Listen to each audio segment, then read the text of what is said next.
Before we start this reading, I just want to tell you that this is my first video and my first story.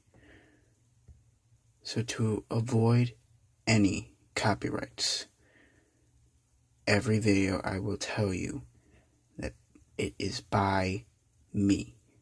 No one but me. And my name is Connor Gatchell. No one can use these stories other than for animation on YouTube. I am doing this for a career, to let my stories be heard. These are mine, no one else's. In the world, I am Connor Gatchell, but here, I am Red Eye. My first story. The Boy in the Orange Jacket. Story 1. It was a November night in 1970. The air was cold, enough to see your breath at least. I was heading down to the corner to see my friend Alyssa. My name is Jackie. I'm a 15-year-old girl in high school. We were always the ones without fear, so hanging down out at night was never a problem for us, or our irresponsible parents. The corner where we hung out was connected to a main road, which wasn't really busy, except tonight. But luckily, we didn't have to cross the road. Alyssa was sitting on the guardrail on the side of the sidewalk when I arrived. We talked about our usual things, boys, clothes, how schoolwork was going to kill us, the usual. About 20 minutes into the conversation, and out of the corner of my ear, I could have sworn to hear leaves crunching behind me. When I turned around, out of the darkness from the street lamp that was across the road, came a boy about a year younger than us, walking to the corner, the opposite corner. I've seen him walking this giant pit bull around the street before, but I just thought he was doing that, but I didn't see the dog with him. He turned to face the neighborhood across the street where he lived. I assume he was just waiting for traffic to die down to cross. We continued talking for about 8 to 10 minutes, and out of curiosity, I looked behind me, and he was still standing there. What was really strange about this was that traffic had died down multiple times for him to cross, but he was still standing there. "What do you think he's doing?" Alyssa said to me. "I don't know. It's starting to creep me out," I said before I heard laughter from Alyssa. "Are you getting scared of that little weirdo?" She said loud enough for the boy to hear her. After she said this, I saw him closely now.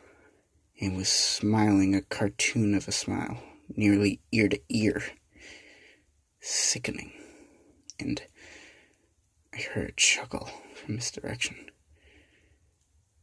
This actually unnerved us both, and I decided to walk Alyssa home and ask her if I could spend the night, as my folks would be okay with it. Well, mainly I just didn't want to walk home alone that night. As we walked up the street to her house, I had the strong feeling that something was wrong. Alyssa was still mocking me for being scared, but I ignored her for the most part, and studied my surroundings for anything unusual.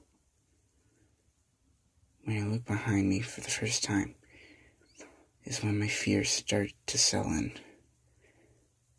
I saw a dark silhouette with an orange center standing right where we were just seconds ago.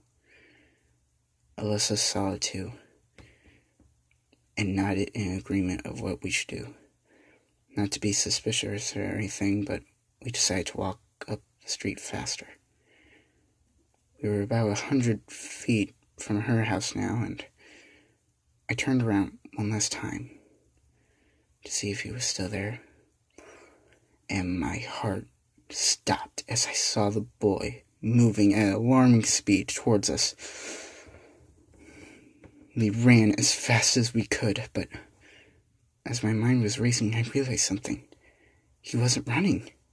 He was just standing still as if he was sliding across ice. I grabbed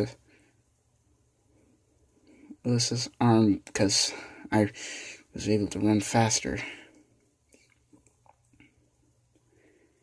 We jumped onto the front porch of Alyssa's door, and we opened the door faster than I knew it.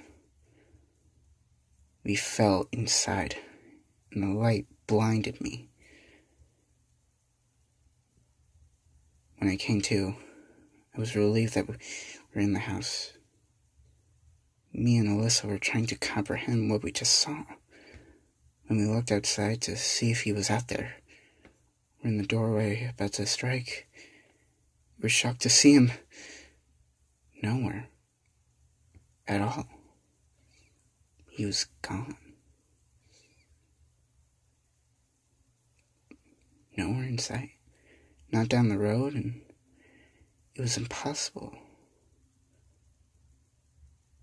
I asked her parents if I could stay because they saw how scared I was, so they agreed.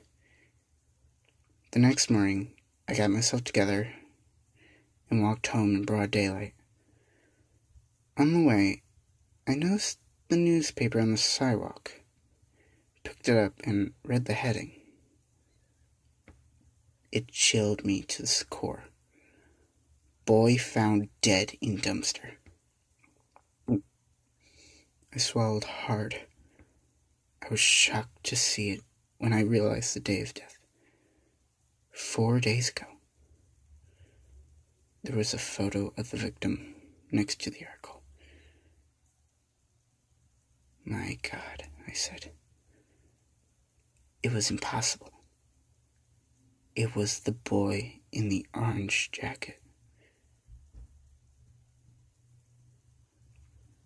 It's been 20 years since this incident, and the only reason I bring it up now is because the other night, I was walking home from work. In the distance,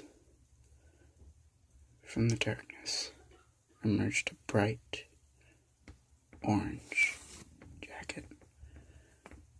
Thank you for listening. Please be sure to subscribe to my channel for more videos like this.